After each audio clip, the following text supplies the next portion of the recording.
I think we all dreamt about going to space when we were kids. But when the space shuttle program ended in 2011, I discovered a void in my life. That emptiness led to a newfound obsession with space. A few years later, I wound up bidding on a Russian spacesuit as a joke. When the box arrived at my doorstep, my friends asked, "What are you going to do with a spacesuit?" The answer? What can't I do with a spacesuit? That's how Everyday Astronaut was born. Since then, the suit hasn't left my side. It's even gone around the world with me. From remote villages in Myanmar, rockets and spaceships,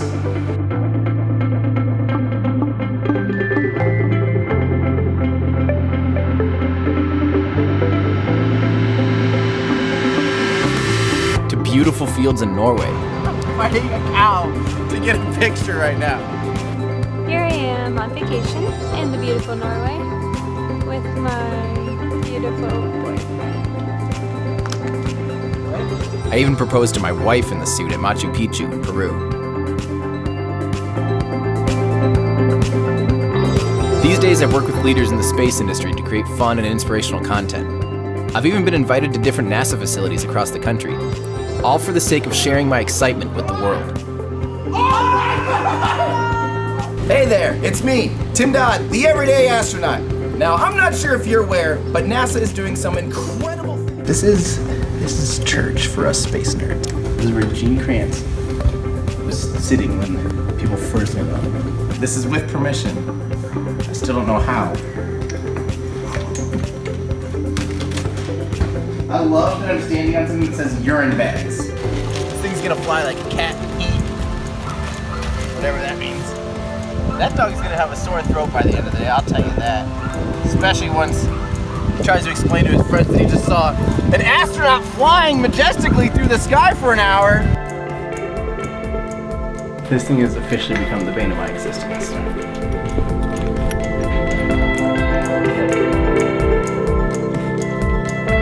Everyday Astronaut's mission is to bring space down to Earth for everyday people, to communicate science through humor and imagination, but most importantly, to spark your curiosity, to want to find your place in the cosmos. Join my adventures as I seek to find out why exploring space is important, inspiring, and quite frankly, really, really neat. Show your support by visiting patreon.com/everydayastronaut.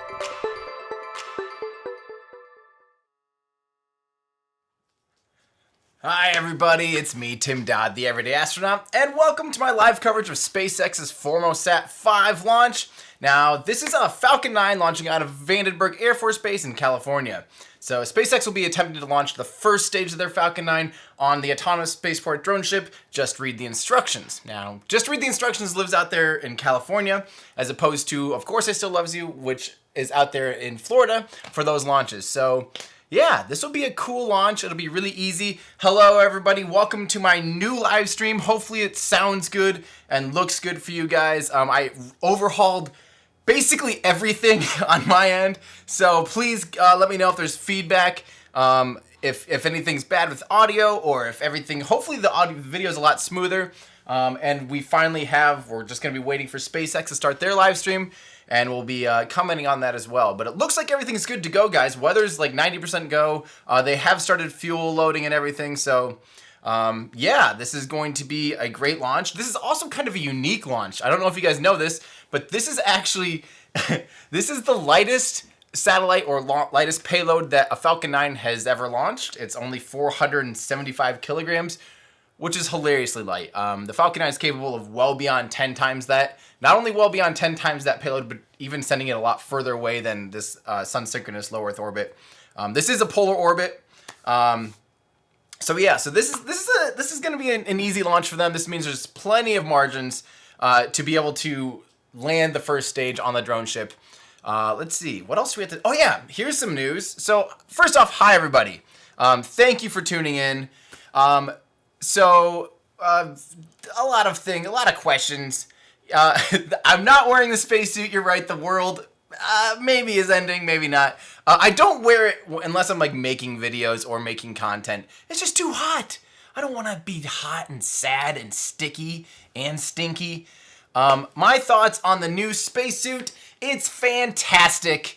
I got the chance to see it actually in February when I spoke it at SpaceX. I actually got to touch it, and I'm excited to finally say that I did see it and hold it in person. They've been validating it for a long time, and I'm really, really excited that they're finally ready to show it off because it is freaking awesome. So, yeah, that is basically what I have to say about that. So, I do need to say a little quick side note while we're all here together. I made some major improvements. I'm running like 2 computers now so I can off-put the live stream to my laptop and do all this stuff. I had to upgrade a bunch of stuff to make this hopefully a lot better than it used to be. And I owe all that to my Patreon supporters. If you guys don't know what Patreon is, it's a way to contribute monthly, like $1 a month, to creators to help them continue what they're doing. I bought a lot of gear and I couldn't have done that without my Patreon supporters. So thank you guys so much, and a huge shout out to those people. You too can become a Patreon supporter, patreon.com/everydayastronaut, where you can get behind the scenes access and access to my Discord channel and things like that. So thank you guys so much. So yeah, what else do you guys have questions about? I'm excited. This is going to be an easy launch, guys. I can't even tell you, this satellite was supposed to go up on a Falcon 1, which Falcon 1 is the teeniest little vehicle. It stopped basically when the Falcon 9 started launching in 2010. The Falcon 1 had a much smaller payload capability, so for them to be launching this teeny little satellite on a Falcon 9, it's kind of funny, actually. So let's see here. People are wondering what I'm using for my screen template. I use this software called Game Show. I don't know why I got stuck on it, but that's what I'm using for my live stream. And I had a friend design my template, which I think looks beautiful. Yeah, so hopefully it's much better and new and improved and smoother and cleaner and better for all you guys. So I'm excited. So here we go. And someone asks about landing on land. So as far as I hear, it sounds like the Iridium Next mission number 4 is going to be the first time they'll have permissions and everything ready to go to land back at land on the West Coast. Now, it is a mixture between the pad being ready and permissions. And yeah, I'm really excited for that because a mission like this would have been hilariously easy for them to land on land. There's margins galore for them. I mean, this is the lightest payload ever. They could have zipped back to land no problem. But unfortunately, well, not unfortunately, they're still going to be able to land it on the drone ship. And actually, it'll be even, when you don't have to do a boost back burn, if you just follow the ballistic trajectory of the first stage and land on the drone ship, that means this thing's going to have so much fuel, it actually will probably almost be able to potentially, not hover, but that thrust to weight ratio is actually going to be, the vehicle will be heavier because there'll be that much left in that first stage. So, yeah, so that's why this should be super, super easy to launch. Someone's asking about my still unfinished Saturn V Lego. Yes, it is a Saturn V. I've built the first 2 stages. I've been live streaming that when I build it. If you want to see me continue and you want to encourage me to continue to build it, please subscribe, and I will make sure and do that right away. I'll get back at it now that I have the new format set up and everything. Hopefully it ends up being fantastic. So yeah, I need to do that. So T-minus how much time? We are currently sitting at about 32 minutes until it's ready to go. So where did I buy it? I bought it at lego.com at midnight the night it came out on sale. I actually bought 3 of them. Sold one of them, and I have another one sitting in a box that I will not open, and then this one to build for myself. So yeah, let's see. Yeah, of course, no problem for the live feed. How do you know the drone ships propel themselves? Or how do the drone ships propel themselves? They don't actually propel themselves out to where they go. They get tugged out. So on the West Coast here, they do use the tug is called Betty R. Gambarella. That is the name of the tug, and that's what actually puts it into position. And then once it's in position, it holds its position. It has some diesel generators and these big giant thrusters, one on each corner of the ship, and it's able to hold it within. People say like within a meter, a square meter. So that's the theory, and so far it does good enough. So far the drone ship landings are very precise. As long as that drone ship holds its position within that meter, and the Falcon 9 is capable of landing within that meter, there's still plenty of margin on because this thing's about the size of a football field. So there's plenty of margin for it to have a little wiggle room there too. So let's see. So if you guys have questions about second stage, it sounds like there's questions about like second stage reentry, second stage recovery. I have a lot of videos talking about specific things like second stage reentry where I use things like Kerbal Space Program to illustrate. Now this is a key thing. People say, oh, you didn't do this, or you didn't do this, or the answer is this and this. In these videos, I'm not trying to answer, I'm not trying to solve the engineering problems. I'm trying to show the issues that they're facing. And one of the biggest things with second stage reentry is the vehicle is going, the second stage is going 4 times faster than the first stage ever gets. And I know that doesn't sound crazy, but when you're going back through the atmosphere, believe it or not, the speed is cubed, not squared, cubed. Or the heat is velocity cubed. So if a vehicle is going, say, 4,000 miles an hour up to that, 22,000 miles an hour for a geostationary transfer orbit, the heating is over 64 times hotter. So just think about that. That's crazy. That's why it's so much harder to recover a second stage. And for every pound you add to that second stage, you have to remove a pound from your payload.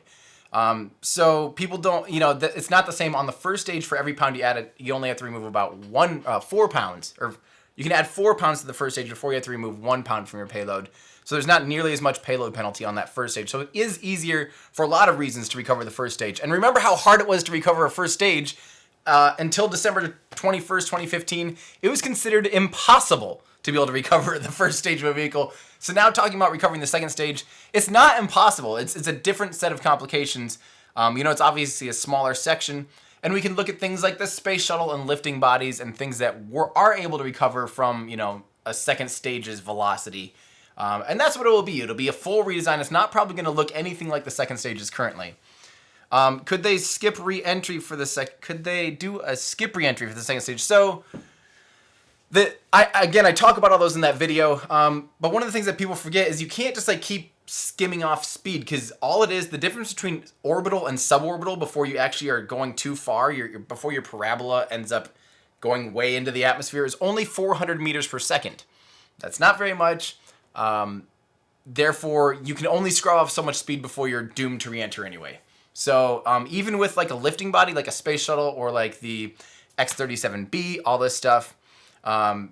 So basically, those things can help you stay up in the upper atmosphere a little bit longer, but once you enter the atmosphere, once you bleed off only a tiny, tiny bit of speed, you are re-entering, period. So, yeah, you can't just keep, skimming off, because all of a sudden, as soon as you skim off enough speed, you are intercepting the ground. So you got to be prepared for that. So how much time till launch? 28 minutes. So hopefully soon we'll see SpaceX pull up their, we'll have SpaceX radio going live. So yeah. Want to add a few atmosphere engines? Well, for every pound you add to the vehicle, you have to remove a pound of payload. So say you have, right now, we know the Falcon 9 is capable of about 6,000 kilograms to geostationary transfer orbit. Now say you start adding some big air-breathing engines and all these other things. First off, air-breathing engines are slow to respond, so they're not ideal for trying to land vertically because they throttle very slowly. They weigh a lot. I mean, they're not going to weigh nothing. They will weigh several hundred to 1,000 kilograms. And all that extra stuff means you have to subtract that from your payload. So X-15 did a skip reentry. There are skip reentries. A skip reentry situation is a lot better for an aero capture from, say a very high inclination, very high orbit where you need to bring down your apoapsis, or from, say you're up at the moon and you're coming back for a reentry. It's easy to bleed off speed in a couple passes like that. But if you're in low Earth orbit, there's not a lot of room to do those kind of bleed offs like that, just so you guys know. So yeah, sun synchronous orbit. This is a polar orbit. Sun synchronous means it's lined up with the sun. Let's see. In the old video showing second stage landing, the second stage has 4 tiny engines to land, kind of like Super Dracos. And again, I don't know what they're going to do for second stage landing. Again, in the video that I produced, worked on trying to show you the challenges. And it's up to SpaceX and hopefully soon other companies to figure out those engineering solutions. But again, a lot of it, it's all trade-offs. Everything in spaceflight, I say this a lot in photography, it's all a compromise.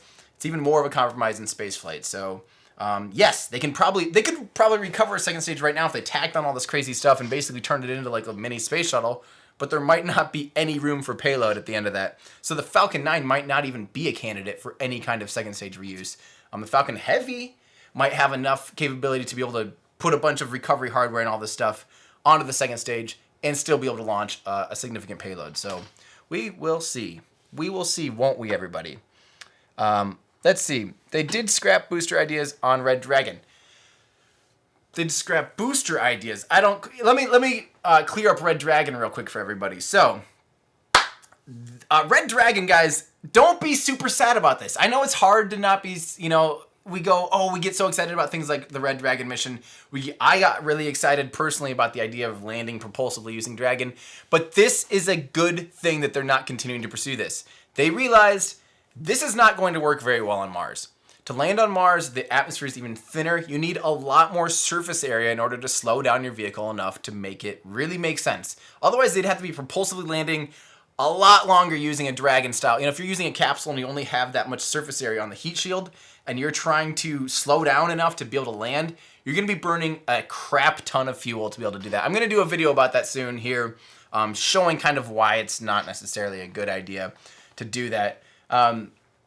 But that's the thing, guys, is there are better ways to do a Mars entry and landing, and using something like Red Dragon or using propulsive landing on a capsule is not a very good way. So I'm glad they're not wasting their time and their resources pursuing this, and I'm glad they're staying focused on Mars. Because yes, a capsule propulsive landing probably could work pretty well for Earth here.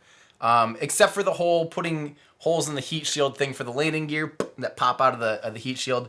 Other than that, propulsive landing with the capsules is probably pretty doable here on Earth. But it's not a very valid option for landing on Mars. And that's the whole point. SpaceX is going to Mars. SpaceX is developing vehicles for Mars. SpaceX is wanting us to become multiplanetary species. And as long as they stay focused on this, boom, I'm happy. So they say, let's stop wasting engineering money, time, and the man hours to be able to do this propulsive landing of Dragon, and let's focus more on the next generation spacecraft, which is going to be the ITS or the BFR/BFS, or the Interplanetary Transportation System. It's in the big Falcon rocket and big Falcon ship, BFS and BFR. So, yeah. So there you go. We need to develop more and more into that. And it's probably subscale like we've been hearing. And I hope we hear more about that in September. Let's see here. When is that? When is Elon talking? He is speaking September 27th. So a month from Sunday-ish. So there we go. All right. Yeah, Itsy. So why don't I become a real astronaut? I have no actual desire to become an astronaut.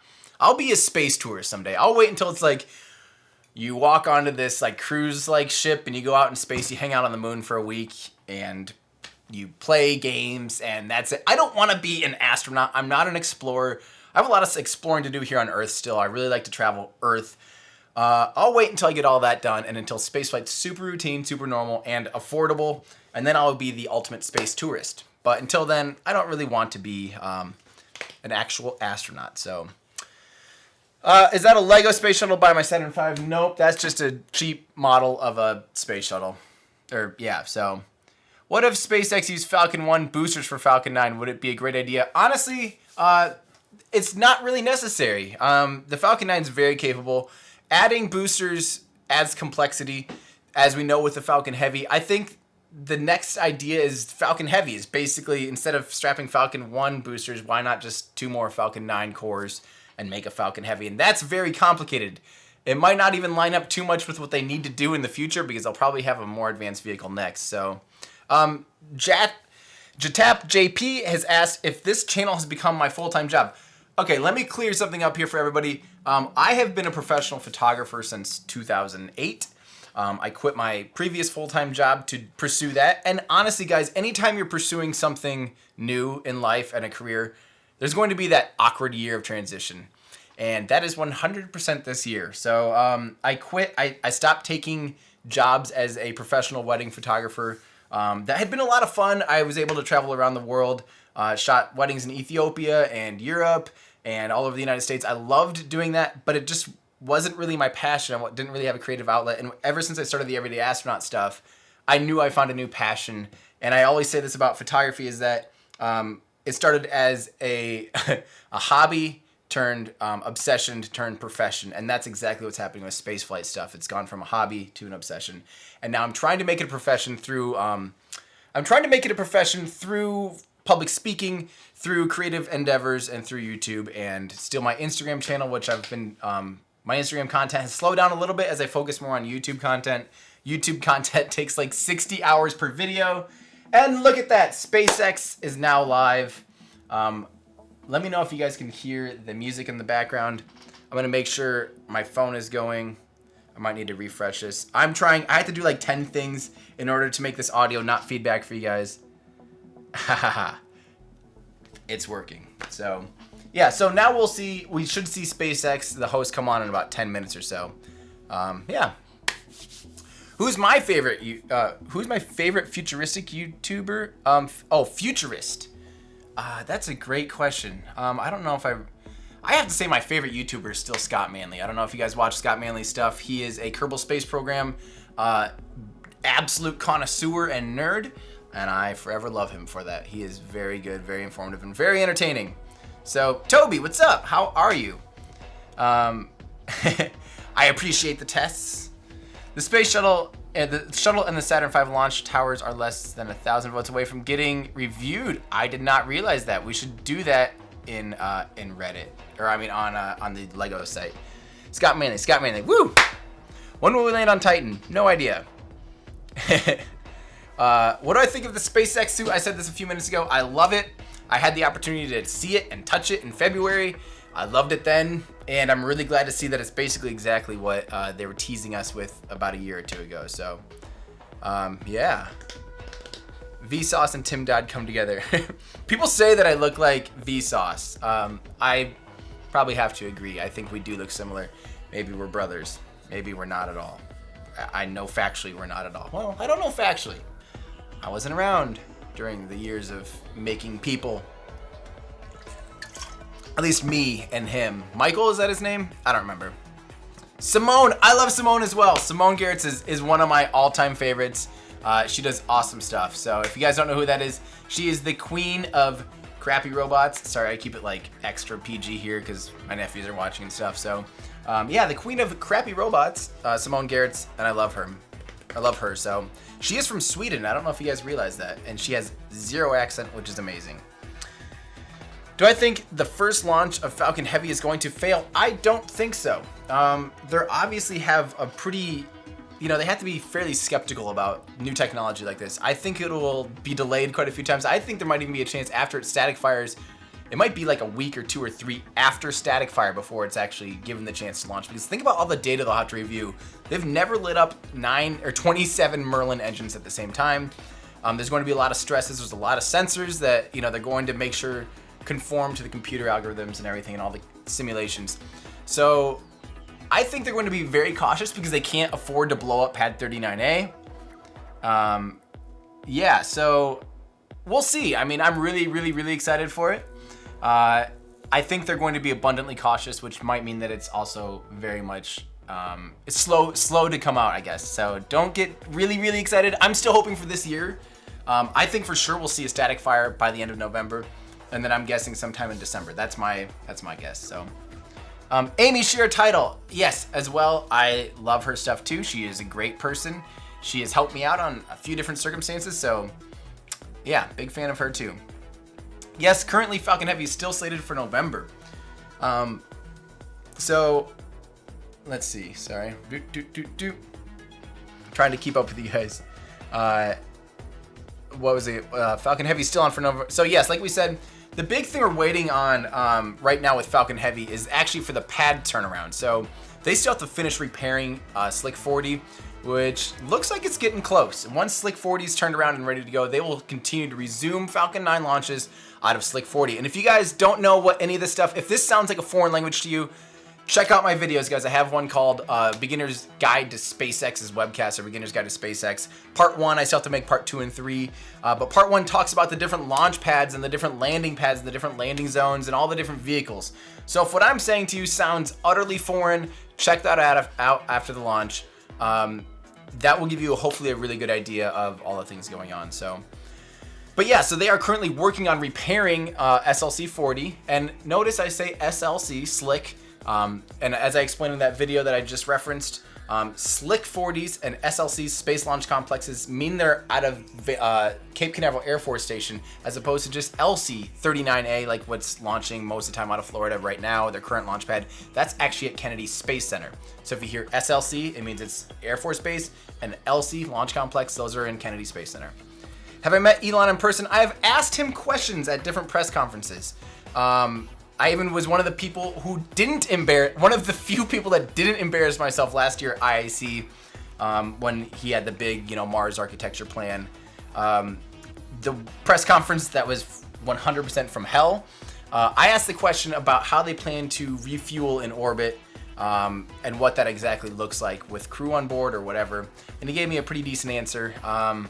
And I talked to him in a different I've talked to him, but I have not met him, like shaking his hand, and I'll wait until it's an appropriate time to do so. I'm not going to be one of those, oh my god, Elon, ooh. Like, I want to be introduced to him, Be professional. So let's see. I'm trying to keep up with you guys' comments. What's my opinion on the use of Falcon Heavy for deep space exploration? Depends on what the payload is. I mean, honestly, guys, deep space exploration, everything comes down to delta V. And if you don't know what delta V is, it's basically kind of like the mixture between fuel economy. It's basically like the range of your car. So you could have, say, a semi-truck that is only getting 4 miles to the gallon, but has a huge tank that can take something very far, something pretty big very far. Or you could have like a Prius or something that's small that has a tiny engine, very fuel efficient, very small gas tank that could carry a very small payload pretty far too. So it depends. I mean, Falcon Heavy, of course, if it's a small payload, could get an okay size, like a Dragon size payload to Mars. It's capable of that. It has enough delta V to do that. Does that mean it's the ideal choice for sending something to Jupiter? No, it doesn't have, like, so people were asking earlier if SLS, if I think it's completely, what was the word you guys used? Also, Nathan, I did almost give Buzz Aldrin a heart attack when I ran into him on an airplane. That's a different story, though. SLS, is it obsolete, I think? It has more capability than Falcon Heavy. And there is a time and a place for a super heavy launch vehicle. Say we do develop like a cislunar space station, a space station that goes between Earth and Moon at all times. SLS could do it in a couple launches. It has a very big payload fairing, so we could put up really big, wide pieces of station. That's the benefit of, say, something like SLS over Falcon Heavy. The difference is, though, you could probably launch at least 10 to 20 Falcon Heavies for the price of one SLS launch. And of course, there's complications of putting things together in space, but still, you'd have a hard time arguing that 10 to 20 times cheaper is a bad thing. So we'll have to see how all this goes, guys. Let's see. So yeah, we're talking now about, I think, Discover satellite. I'm not wearing my helmet because I don't really do that for these live streams, because that thing is hot. I get sweaty. I start getting crabby and sad. And I reserve that for only when I'm like, have the patience and the will and the desire to put the stupid thing on and make content. So SpaceX did launch a Discover Sat. That was probably 2015 or so. With current tech, can we build a space elevator? If we had the current technology to actually build a space elevator, we would have one. The biggest problem there is having something that can be that long, that strong, and that light. And so far, carbon nanotubes are considered maybe the only possibility. The only problem is we can't manufacture carbon nanotubes. And if you breathe those in, you die, cancer, that whole thing. So we'll have to figure it out. If I could, would I work at SpaceX? Honestly, I like what I'm doing now, guys.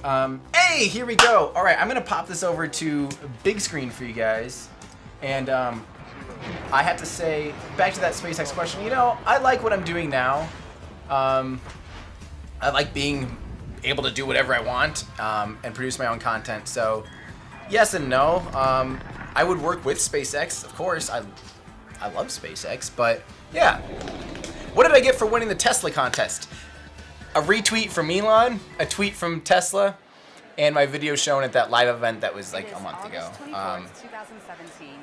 That's about it, and just kind of the bragging rights. So, all right, look at that. Look at that shot. It's so like, wow, it must have rained just earlier because there are some rain spots all over that. Let's listen in and hear. Engineer here in our flight Hey, reliability department, and I'll be bringing you the updates for today's I'm gonna bring this up webcast. for you guys. Now, liftoff is scheduled for 11:51 a.m. Pacific Time, 6:51 p.m. UTC, and we'll be launching the Formosat-5 satellite to low Earth orbit. We have a 40-minute launch window, but we're going to shoot for the very top of that window today. Now, our last launch from Vandy was the Iridium 2 mission back in June as part of that double header. So we're excited to launch again today from our West Coast pad, Space Launch Complex 4.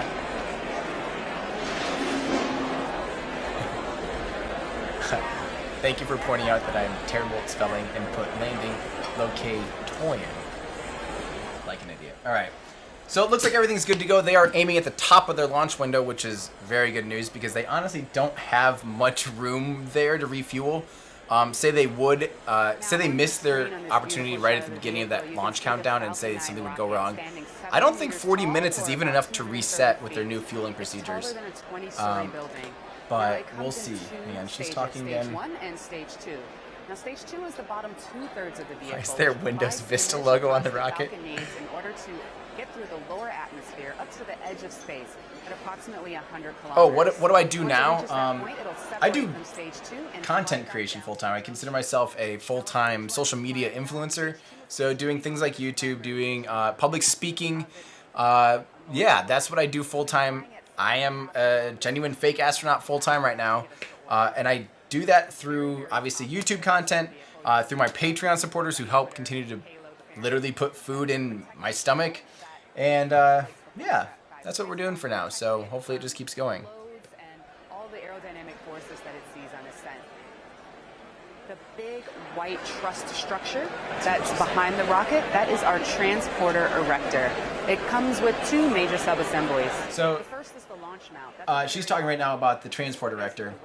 I do want to point out this is their old school style as of this year, transport erector. So the thing that holds onto the rocket, you'll see on the on launches out of Florida when it's out of launch pad 39A, that strong back will actually fly back really quickly, go 45 degrees within a couple seconds. And this old school style one will only tilt back, I think it's like 11 degrees or something, for like 3 minutes beforehand, and it just stays there. The problem is it ends up getting burnt like crazy because the rocket goes up and then it ends up basically, making all of this stuff go on fire, and they have to refurbish it a lot. So that's the idea with it swinging away so far. It gets all of the important critical umbilical points, gets that further away from the blast of the vehicle. So, ta-da! Let's see. If I had to name the third SpaceX boat, I would name it Crimbit the Handler Band. I am terrible at names. Don't make me ever name anything besides Crimbit the Handler Band. Let's see. Why haven't SpaceX brought the Falcon 1 for light payloads? They're not in the market of the small sat launch. They got bigger fish to fry. HLC-39, historic launch pad. Sorry. You're right. You will always hear the words historic before Launch Complex 39A. I do talk about that again in my Beginner's Guide to SpaceX. I kind of poke at that a little bit, so yes. I'm stoked that the weather is pretty for Vandenberg. I hope that all of their cameras don't have this obfuscation, all the little dirt and stuff. Stage 2 is 90% done fueling. Is there much of an aerodynamic disadvantage for having a payload wider than the body of the rocket? That's a good question that I don't actually know the answer to. One thing that's interesting, though, is that rockets almost fly backwards in a sense because the center of mass wants to go first, which the engines are probably, well, maybe not with all the fuel, but the engines and all that is definitely heavier than the payload on top. And the point of maximum aerodynamic pressure wants to go last, which is the fairing. So really, rockets are probably almost continually fighting to stay perfectly aligned, which is crazy. So, yeah. Sounds good, rambling. Thanks for stopping in. CNN sucks. Okay. Yes, we will see a massively shaky camera when this thing launches. Why so light? Isn't that wasting the rocket? Well, they were under contract to get this thing into orbit like 7 or 8 years ago. So they're kind of just trying to clear this one off the manifest. So what do you think will be the payload on the first Falcon Heavy? A surprise probe to the moon. I do have to say, my ultimate dream, SpaceX, if you're listening, please, please, please make this happen. Put a dummy payload of a freaking Tesla Model S and a Model X and maybe a Model 3. Just make them dummies and put them out into cislunar orbit and just, or even like lunar orbit, and just have them orbiting the moon with different CubeSats flying around to get us constant views of Teslas in outer space. That would be, and people could just go to teslasinspace.com. That would be the coolest thing that could ever happen ever. And if you have, you know, a dummy payload, you might as well make it something cool. Lunar tourism in 2018. Do I think it'll happen? No. Sorry, but no, definitely not. The Falcon Heavy will have to fly like 5 times, I think, before they consider putting people on it. The Dragon version 2 capsule will have to fly a bunch of times, I think, too, before they trust it to go to lunar orbit. So we'll see. Andre Johnson, Andre, we'll say Andre. What I think about SpaceX's spacesuits, we talked about that already. I love them. I got to see them back in February. I thought they were freaking awesome. So here we go. Hey, look at, they're showing us the orbit. Hey, is this smoother, by the way, guys? Do you guys remember my old, like my last live streams? I feel like the video looked like it was about 2 frames a second. I think it's smooth now, right? Again, I owe that to my Patreon supporters. Thank you guys for your support. I was able to buy some new gear and make this hopefully a lot better experience for you guys. If it's a better experience for you guys, then it's a better experience for me. So yeah, this is that teeny tiny satellite. Look at it. It's only 475 kilograms. AKA I could lift it totally by myself because I'm super strong. But yeah, this is hilariously small for a Falcon 9 vehicle. So I talked about it at the beginning. I should probably bring that up again now that there's a lot more people. This is a teeny tiny satellite. This is the smallest payload ever launched on a Falcon 9. The Falcon 9 is capable of more than 10 times this much weight into orbit. Not only into orbit, but into a further orbit than this. So yeah, this is going to be a breeze for them. So when are they launching? They are launching in T-minus 3 minutes and 50 seconds, it looks like. So you can see that up in the top right corner of the launch screen here. So yeah, that should give you an idea. So didn't Tony Stark already ask Elon Musk about electric rockets in Iron Man 2? Good question. Very good question. I believe he did.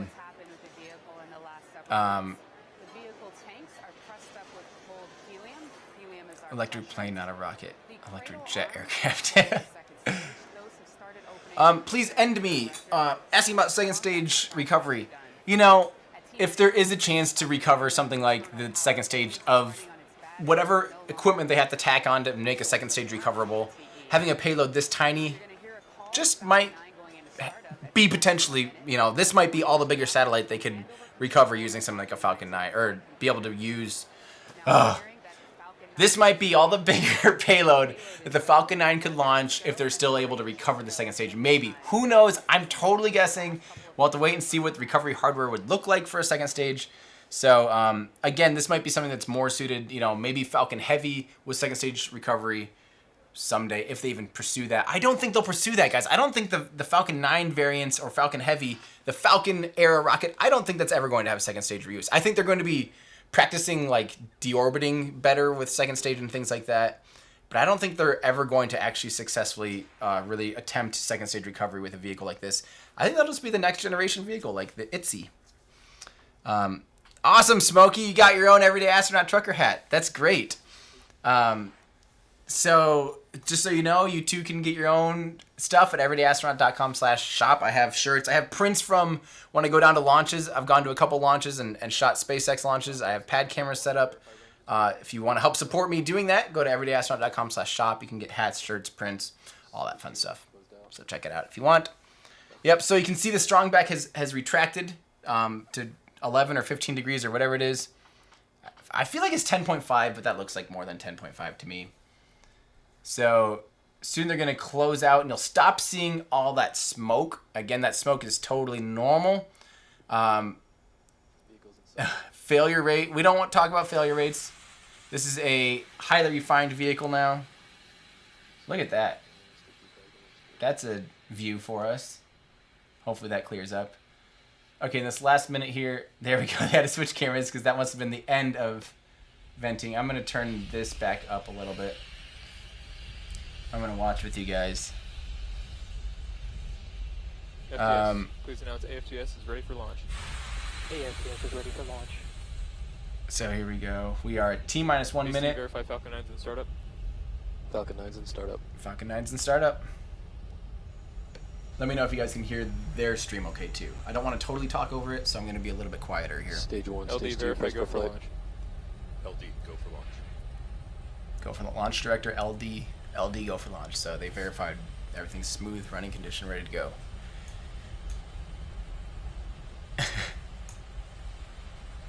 Here we go, Minutes guys. 30 seconds. I love this still. I still get goosebumps. Ben, what's up? My friend Ben Steinman, everybody.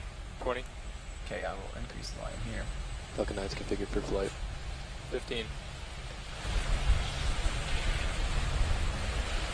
10, 9, 8, 7, 6, 5, 4, 3, 2, 1. And Lift off. liftoff. All right, it's off the pad. Ready to flight. Here we go, guys. Again, this is a hilariously small payload. This should be absolutely no problem. We're probably going to see this Falcon 9 just go crazy fast this time. That small of a payload. Stage 1 propulsion is nominal. Look it up. Oh, man. GC, please move to post-launchpad operation. Here we go. So it's always foggy in Vandenberg. So this is, again, a launch out of California, Vandenberg, California. It's always foggy there. Just ignore all this part. We'll probably get another shot here in a second that pulls back and ends up being above the cloud layer, the fog. Whew, that's a cool shot, actually. I like the crosshairs in it.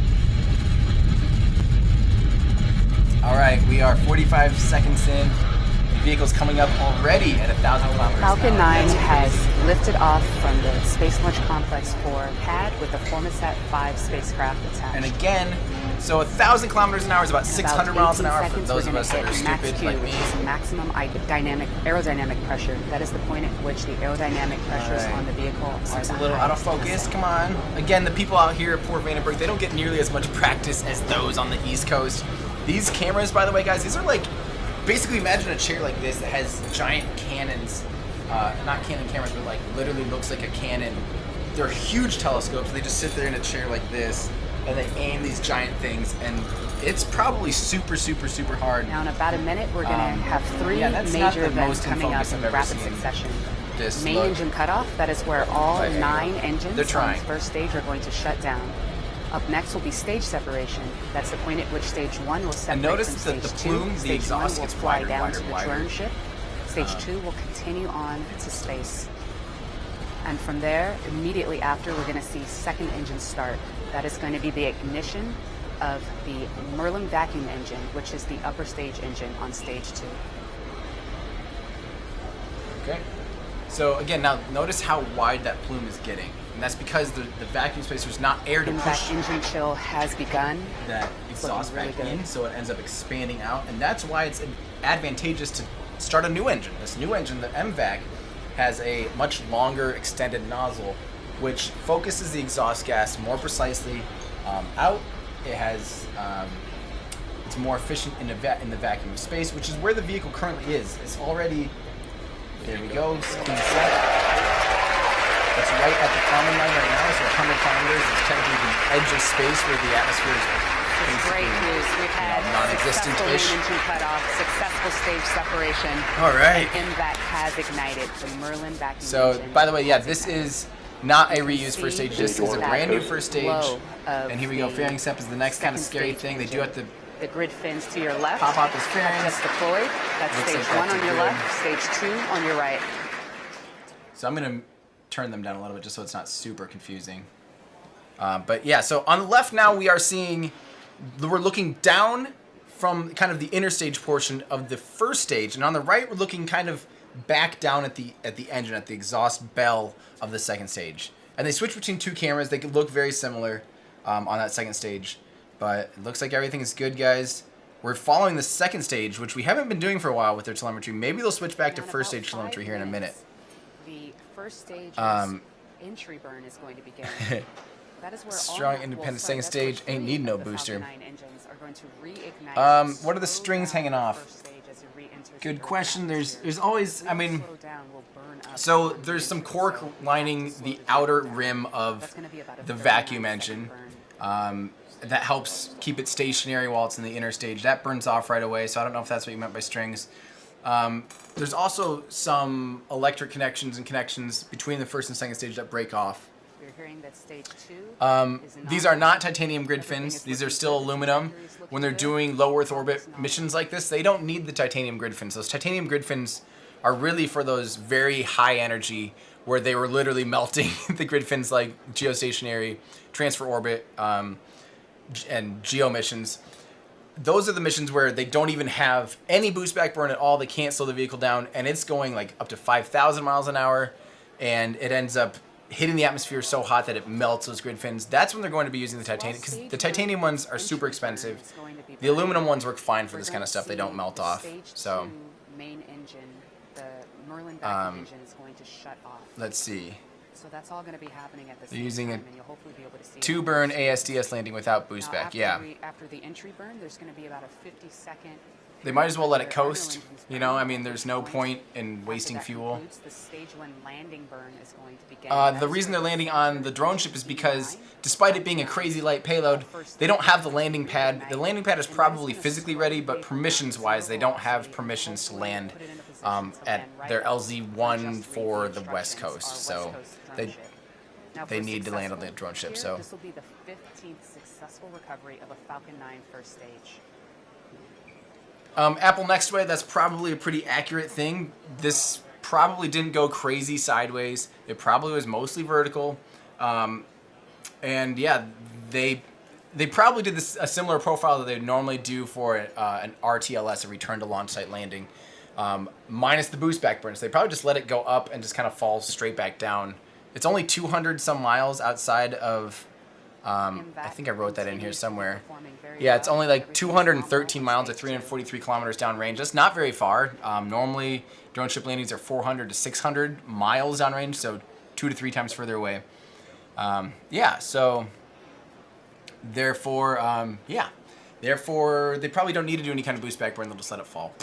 Nice and easy. Does it make sense to not fill up the tanks all the way? No. It always makes sense to have all the margins possible, and you're only talking about the difference between like maybe $10,000 to $20,000.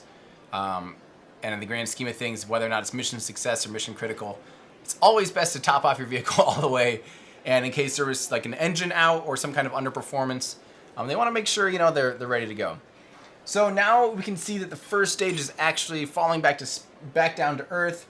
Again, this is only 200 some miles, 300 some kilometers downrange. So it's probably like straight west of LA right now, which is pretty cool. The CRS failure was due to the second stage, that's correct. Merlin vacuum engine will shut down. Jeremy, no, they don't. They vent it out. Talking about first stage reuse. If it has fuel left over, they just let it vent out. I believe. I mean, 95% sure. Stage 2 shuts down. Only 2 minutes afterwards, we're going to deploy the Formosat-5 spacecraft onto orbit. If it launches West Coast, why can't it land on the East Coast? Because it's going, first of all, they don't launch over populated areas. So it's not like it's going west to east. It's not like it's going over Las Vegas or anything. It's going straight south. This is because it's going into a polar orbit. Let me get out my handy dandy globe. This is an orbit where it's going straight south. See this little, like, let me see if you can see this at all. But there's a little jut out here in California. They go straight south, basically, or southwest-ish. And the drone ship only lands 200 miles away on this mission. And then the vehicle, the payload will end up in a polar orbit, sun-circumference polar orbit. And I'm kind of listening into what they're saying. So that's why.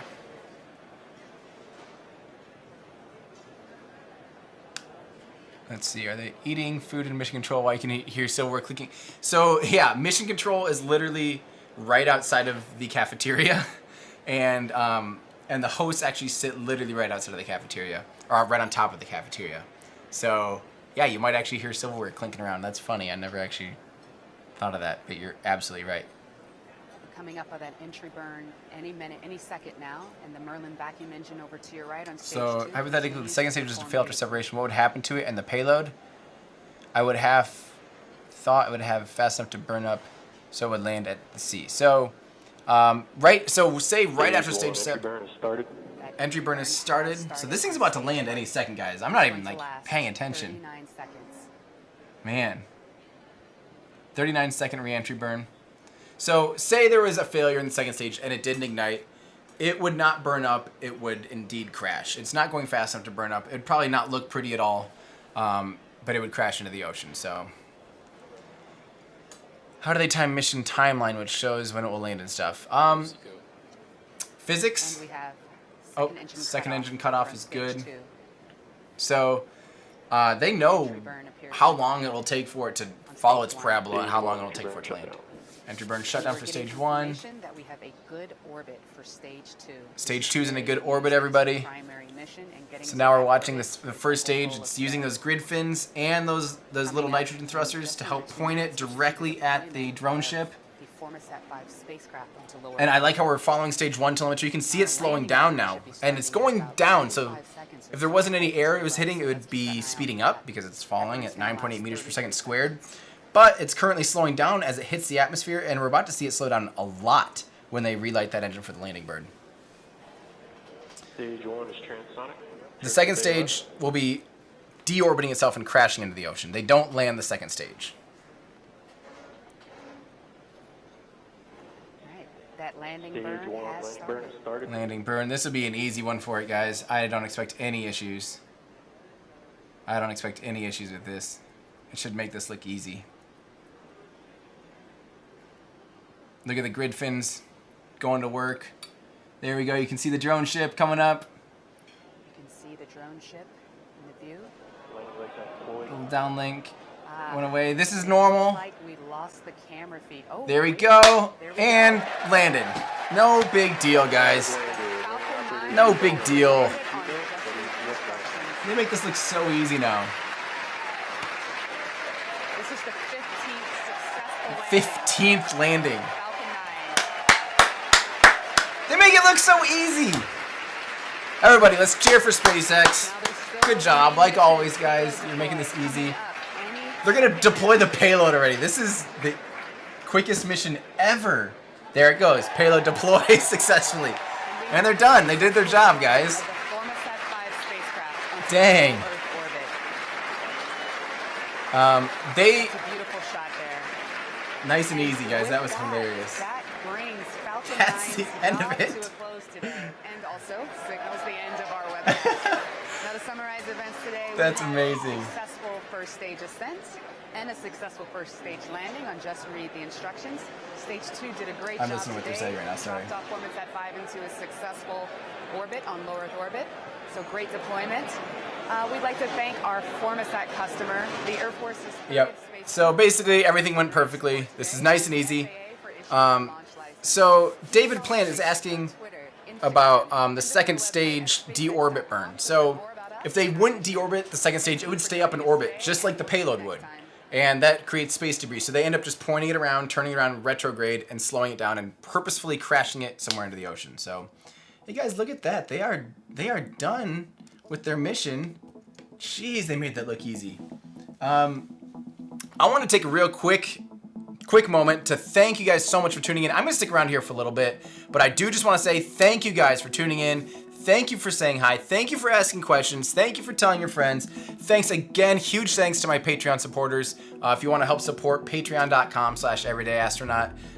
That helps me continue to upgrade my software, my hardware, and bring you guys a better show each time too and answer your questions better.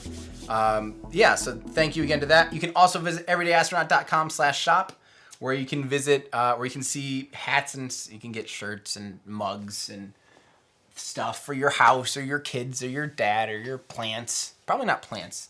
I need to get something for your plants. I'll work on that. But yeah, there we go, guys. So there we go. Another they make it look so easy. And that's the whole point. They're trying to make this stuff look routine. But you know what? I'm going to take a micro break.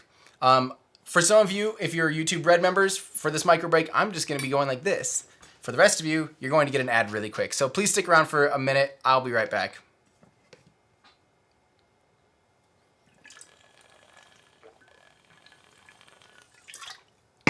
Hi. Hey guys, you might be YouTube Red, you might have an ad blocker. I don't know what you're doing. But for the rest of us, this is going to be so stupid because I don't really know when these things end. I've actually never done this before. I'm trying something new. So let's go ahead and answer any of those questions, you guys. Hopefully it's done by now. There we go. Welcome back, everybody. Hi. I put an ad in. I've never tried that. That might be the dumbest thing I've ever done. But there we go.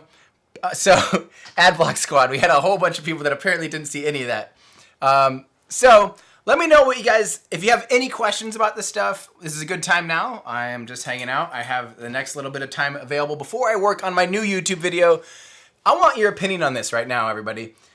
I'm working on a video about what the solar eclipse would look like from different points in space, talking about like a suborbital hop from the International Space Station to geostationary orbit to on the moon. Is that cool, or are you guys super sick of the eclipse? I'm nervous everyone's super sick, and I've been scripting this for like a week, and I have to have a video out by the end of the month. So let me know what you guys think. Hello, Amsterdam. I'm a big fan of Amsterdam. I was just there in November, so let's see. Could I stream KSP? I can't, not until the next month. Hopefully next month, guys, I'll have some free time to be able to do KSP, and I'll have time to live stream this. But I have to get a YouTube video out by the end of the month. I got my first sponsorship on YouTube with thegreatcourses.com. I don't know if you guys know who they are, which I'm really excited about. And I have to actually have a video out by the end of the month. So the video is going to be about the solar eclipse and what it would look like from space, showing you different examples, including what it would look like, what it did look like for the International Space Station, and when different astronauts have seen it from different points. We've actually seen it from space 5 times now. So you're right. The eclipse is kind of boring now. So I know. I get it. I totally get it. But at the same time, I went and saw it in Nebraska. Did you guys, who all got to see totality? I know we got some people in Montreal. Unfortunately, you probably did not see it. Let me know if you guys got to see the eclipse. I went down to Beatrice, Nebraska, which was, it's about a 6-hour drive from me in Northeast Iowa. Of course, like clockwork, about basically as soon as the eclipse actually started happening, partiality started happening, clouds rolled in. It was totally cloudy the whole time, basically, except for right during totality. I had a little tiny sliver just go whoop for about 5 or 10 seconds that I got to see an unadulterated view of the total eclipse. So it was very cool. So I also need to give a really big shout out. I don't know, he's probably not listening right now, but my friend Trevor Mallman, who worked with Smarter Every Day, and he went out to like Wyoming, where he saw an International Space Station transit through the sun during an eclipse. Just blew my mind. So great job with that, Trevor. That was amazing. Huge props. So very cool. Yeah, South Africa did not see it. That's correct. You went to South Carolina, went to Oregon. Do I only do the reaction for SpaceX launches? For now, I only do SpaceX launches. I will get, I'll probably start doing any NASA mission and eventually, hopefully, everything else. But for now, to be honest, a lot of it's just about my expertise. I'm well-versed with SpaceX stuff. I'm not as well-versed with everybody else. And I don't want to be putting out, junk out there, just being like, oh, this is an Atlas V with an RD-180, and it runs on popsicles, because I have no idea. I'm most versed with SpaceX, so yeah, isn't that crazy? Again, that was actually my friend, Trevor Mallman. Dude, huge props. Smarter Every Day. Yeah, Smarter Every Day is fantastic. I do want to do ISRO. I want to do India stuff really bad. Sometimes it's really hard to keep up with the foreign space agencies, but I will try. Popsicles, make this a meme. The Atlas V runs on popsicles. We all know this. What other questions do you guys have? How did they get stage 1 back to Florida? So in this case, when it's a West Coast launch, it does not go back to Florida unless they refurbish it in California and then send it out to Florida. But otherwise, a mission like this will not have anything to do with Florida. This was launched in California. It was manufactured in California, tested out in McGregor, Texas, sent back to California to Vandenberg Air Force Base, which is kind of central California, launched. It's recovered on the drone ship, and then it's shipped into like, what's that called? What's the port called? There's a port right there in Long Beach, I think, the Long Beach port. I don't know what it's called. And there it's shipped then back to SpaceX to be refurbished. So no Florida in this equation. It might go to Florida someday if they reuse this core, which they probably will. This will be a super clean core. I mean, that was a hilariously easy mission. The core probably experienced very low stress and will probably be very easy for them to refurbish. So it does make for a very good candidate to be reused in the future.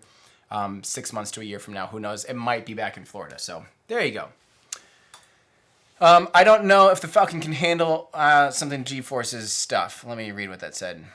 G-forces from 4 boosters. That's correct. The center core would have to be, they'd probably have to redesign a whole vehicle. So I don't think there'll be like a Falcon heavy extreme with 4 boosters. Probably not going to happen. That would be crazy stress, not only through the first stage, the core stage, but also think about that second stage. It has to take all that brunt force of a heavy payload. Although it could maybe do like the same weight and a lot further away. I don't know, making crap up now, but that's the way Delta V works is, weight is one of the big considerations along with the total potential. So if you want somewhere to go, say you could maybe launch a really heavy something into like low Earth orbit, or we could launch something lighter further away. So maybe they could launch something like, we're not even going to talk about that they won't develop the Falcon Heavy into a Falcon Heavy. So it won't happen. What were you guys wanting to make sure was okay with me? Do I feel like ULA and ESA will start funneling more R&D towards reuse, a reusable Ariane? So yes, absolutely. They're going to have to compete on that level or they will be weeded out. Especially now that SpaceX is starting to take some of the defense and government contracts away from ULA, I think ULA is really going to have to refocus right now and look at how they can bring their launch prices down. They are doing some of that.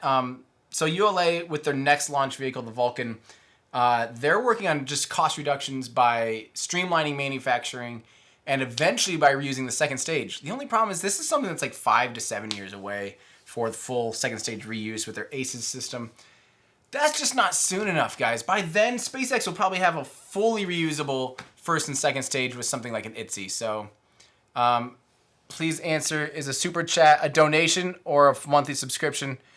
Nathan, it is just a one-time donation. So, yeah, that's how that works. I think. I don't actually know much about super chat. I've only done this like 2 times, guys.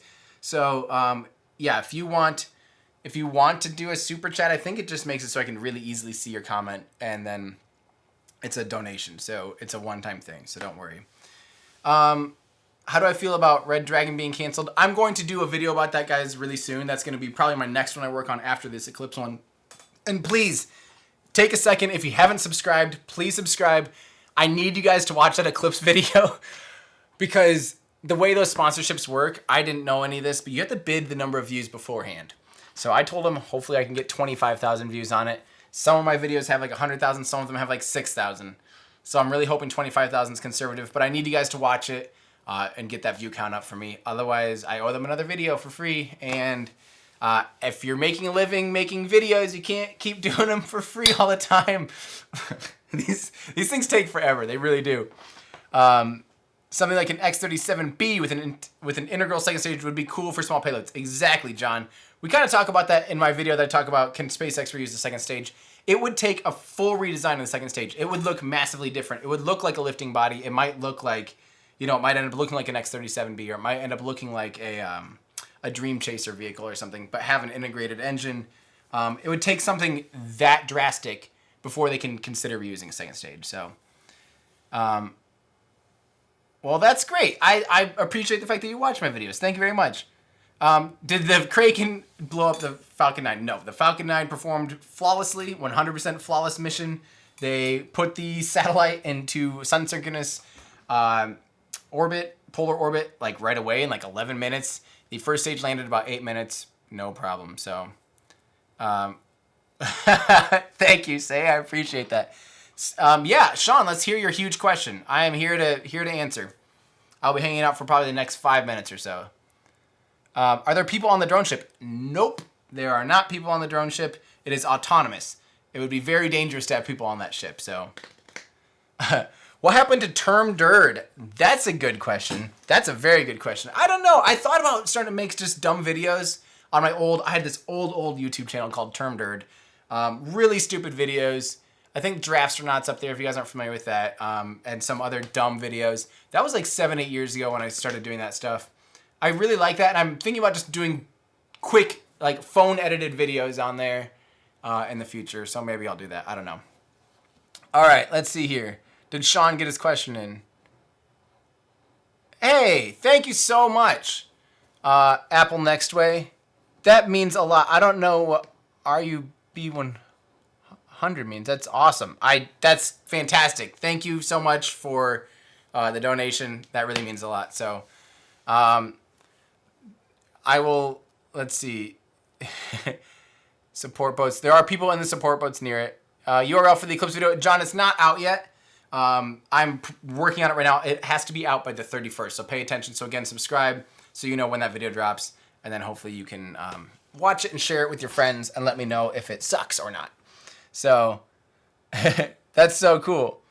That is really cool. Thank you again, Apple Next Way. So let me get to Sean Williams. How does the Falcon 9 continue to deaccelerate after the entry burn has ended, but before the landing burn has started? That's a great question, Sean. I'm glad you asked. It's hitting the atmosphere. As you know, as the atmosphere is dense here, if you drive a car, besides the rolling resistance of the tires and the bearings and things like that, the wind is slowing it down, just like a parachute slows it down. This vehicle still has a pretty big surface area, and as it hits the atmosphere, it's going so crazy fast. Even when you're in an airplane at a fairly low altitude, as soon as they roll back on that throttle, you can feel it deaccelerate, and that's only from air resistance. The air is putting friction against in this case, against the core, the octaweb, the 9 engines, the bottom of the rocket, and it's slowing it down. And so there we go. That's why. Sean, hopefully that answers the question. Yeah, that's why it slows down wind resistance. Let's see, I'm trying to get caught up with you guys.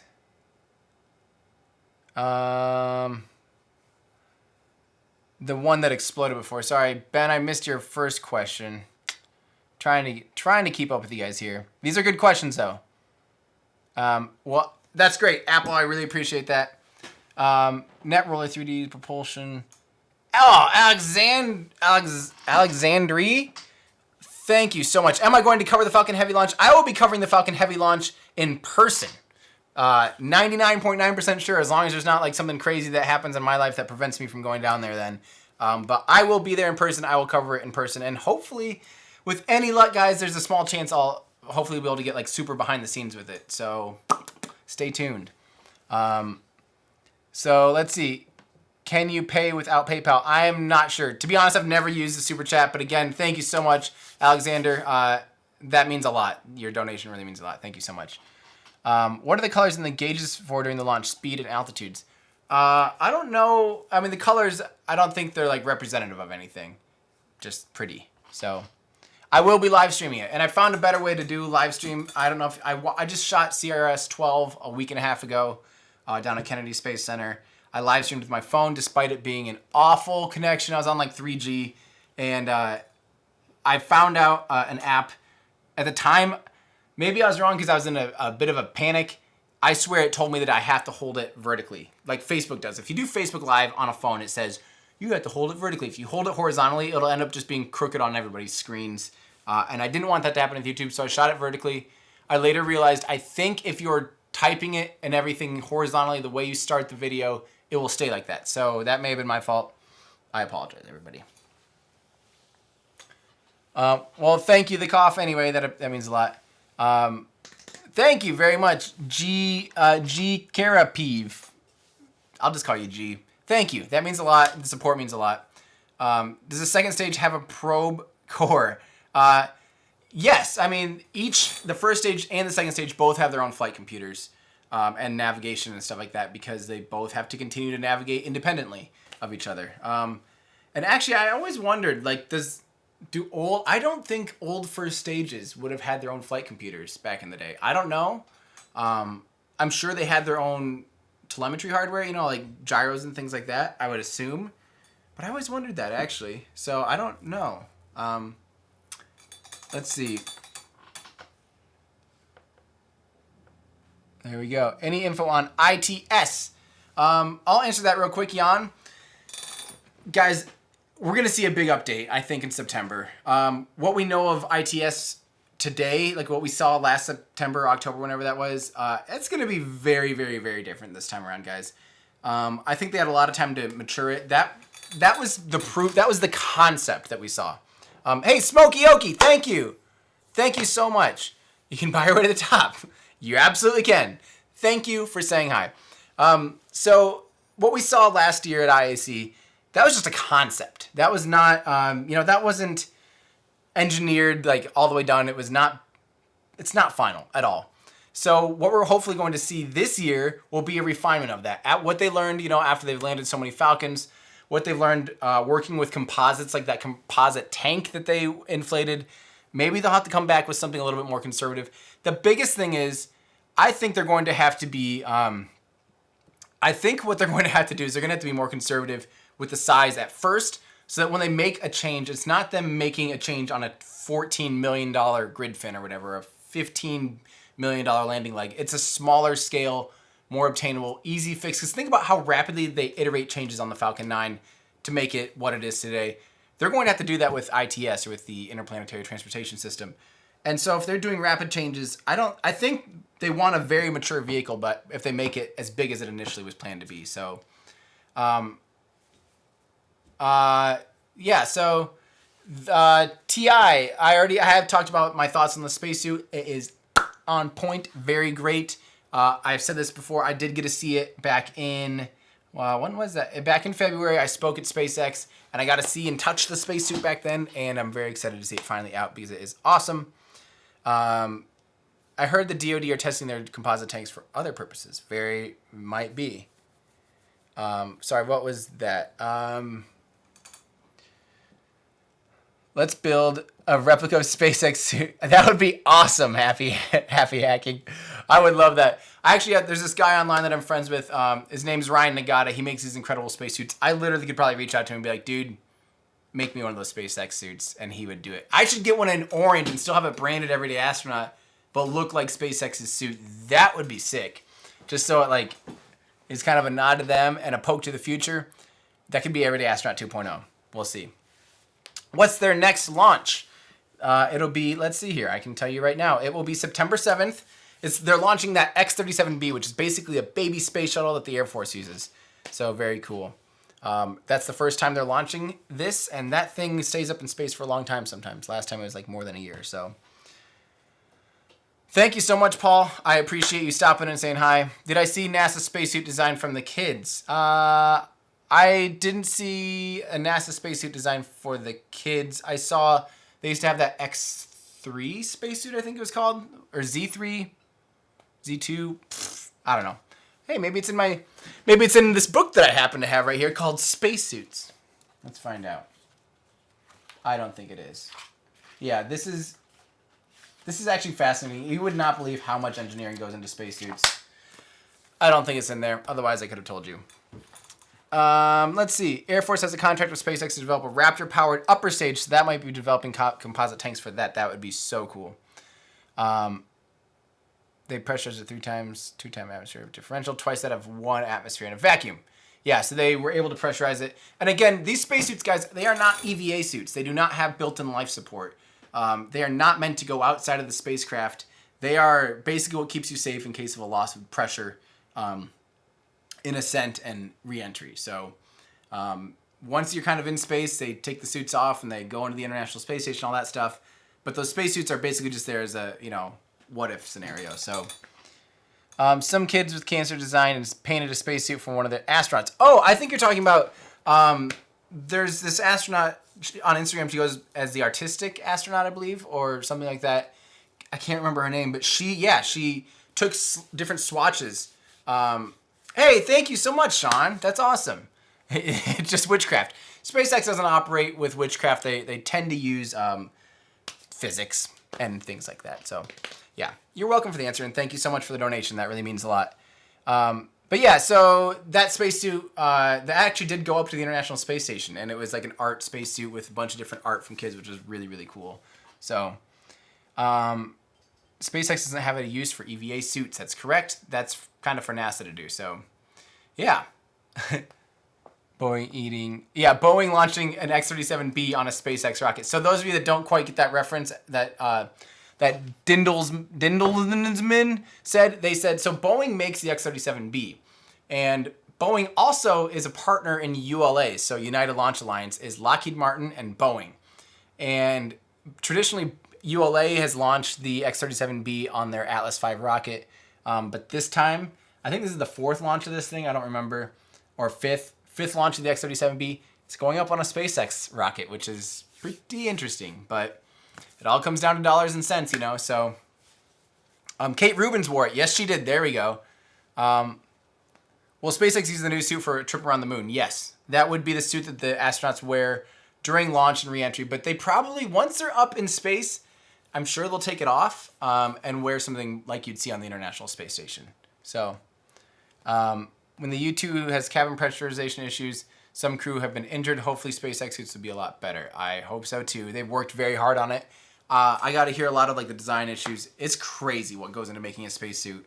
It's even crazier what goes into making a cool looking spacesuit that's still functional.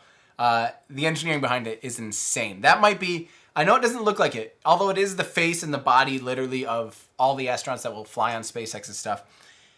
It is, however, probably one of the bigger engineering challenges that the company has faced. So that's true. Boeing also makes satellite buses that fly on SpaceX rockets. So I have not seen David Newman's skin-tight spacesuit. That is, how can you turn your YouTube into a business with only 16,000 subscribers?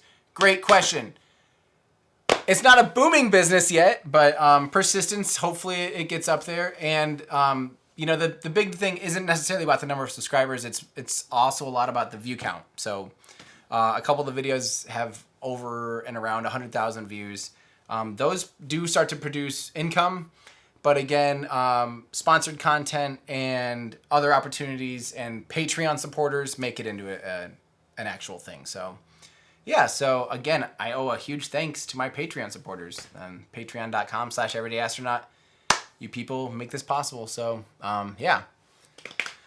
Well, thank you, Peter. We'll see. I'll just keep working. Persistence, I think, is the key to YouTube, and the persistence is kind of the key to anything in life, especially when you're going on your own road. So,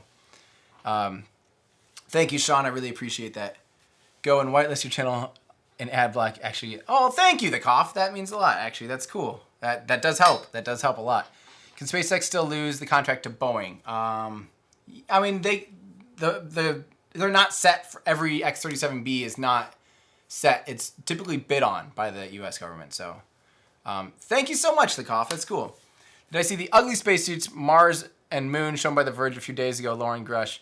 I did not see ugly spacesuits. I need to. I am familiar with Lauren, though, and I didn't see that. But yeah. I do not play Elite Dangerous or Star Citizen, and yeah. When will the first Falcon 9 Block 5 launch be? Probably this year. So, SpaceX suit shoes? I don't know. Good question. Actually, the boots are integrated into the suit. I know that. So, hey, I have the same laptop as you. That's awesome. Is Max-Q a single second or a period? It's kind of a period. And here's what's interesting about Max-Q. It varies from launch to launch depending on a lot of different variables because it's about speed and altitude. Because obviously if you go higher and higher and higher, the altitude is actually getting thinner and thinner and thinner. So say you hit that speed sooner in the atmosphere, at Max-Q would happen a lot sooner. But say you are slow off the pad and you get high and then you start getting faster and faster and faster, that altitude would be a lot higher potentially, and the speed would have to be a lot higher in order to reach that maximum aerodynamic pressure. So, Scott, sorry, what is your question? I will try and get your question. I haven't seen it for a while. I haven't seen a question from you, Scott. 3D printed Draco mortars. There's the last one I saw from you. To fully 3D print a rocket motor will be a long ways away because there's still a lot of things. They can 3D print a lot of parts, but and they do 3D print parts of the Super Dracos. But I don't know much about that, and we're getting a lot further along in that technology. So the less individual things, like when you have to manufacture something, when you make all the casing and all that stuff for it, all the machine that makes the machine, that's expensive to change all that tooling around. So if they can do it something more, like 3D printed one-off variables and not have a lot of overhead, that's great. So mac and cheese. So there we go, guys. I think this is going to be it for me. Oh, thank you. Awesome, Florian. That really means a lot. That's great. You will now enjoy access to Discord. You will now enjoy 5% off on my Everyday Astronaut store. And that really means a lot. And also, I do exclusive hangouts to my $25 a month Patreon supporters. So thank you very much. Maybe SpaceX did lose money. I don't know on this launch, potentially. But so there we go. Thank you guys so much. Again, big shout out to my Patreon supporters, patreon.com/everydayastronaut. You guys really literally put food in my stomach, so that means a lot. I'm going to continue to work on this live stream, make it better, make it a smoother and more integrated experience for you guys. And hopefully next time around it'll be even better than this time. I'll continue to make improvements on it. I'm keen to your feedback, so let me know if you have any extra questions, any other feedback, audio-wise and stuff. I'll be giving you a listen afterwards. But hopefully this is the best one yet, and hopefully they just keep getting better from here on out. Again, check out my Instagram, Everyday Astronaut. Find me on Twitter, Everyday Astronaut, because Everyday Astronaut doesn't fit. ERDAY Astronaut on Twitter. I'll give you some good updates on there. And, of course, stop on my web store. That's everydayastronaut.com/shop to get shirts, t-shirts, and hats, and mugs, and prints, and all that stuff. So thank you guys so much. You guys are awesome. I will see you next launch, which is September 7th. So I will put that in my calendar probably right now before I forget, and then I will bring it to you guys. So, all right, that does it for me. I'm Tim Dodd, the Everyday Astronaut, bringing space down to Earth for everyday people.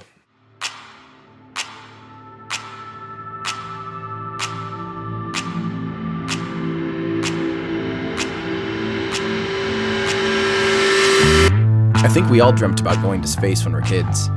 But when the space shuttle program ended in 2011, I discovered a void in my life. That emptiness led to a newfound obsession with space. A few years later, I wound up bidding on a Russian spacesuit as a joke. When the box arrived at my doorstep, my friends asked, "What are you gonna do with a spacesuit?" The answer? What can't I do with a spacesuit? That's how Everyday Astronaut was born. Since then, the suit hasn't left my side. It's even gone around the world with me. From remote villages in Myanmar, Rockets and spaceships.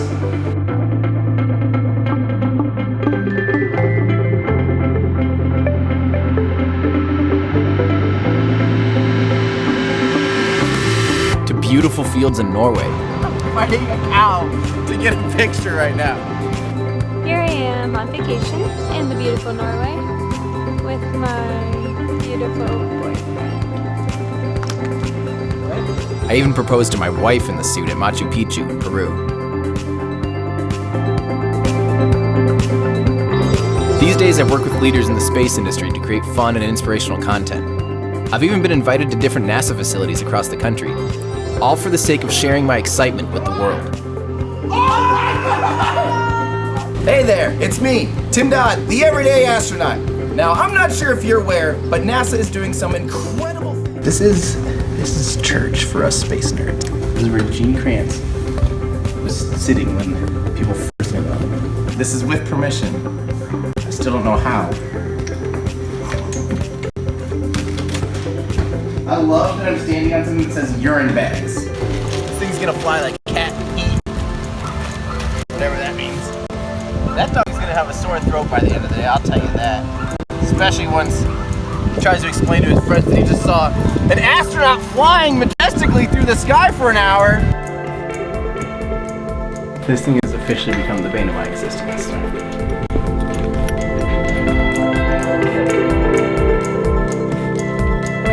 Everyday Astronaut's mission is to bring space down to Earth for everyday people, to communicate science through humor and imagination, but most importantly, to spark your curiosity, to want to find your place in the cosmos.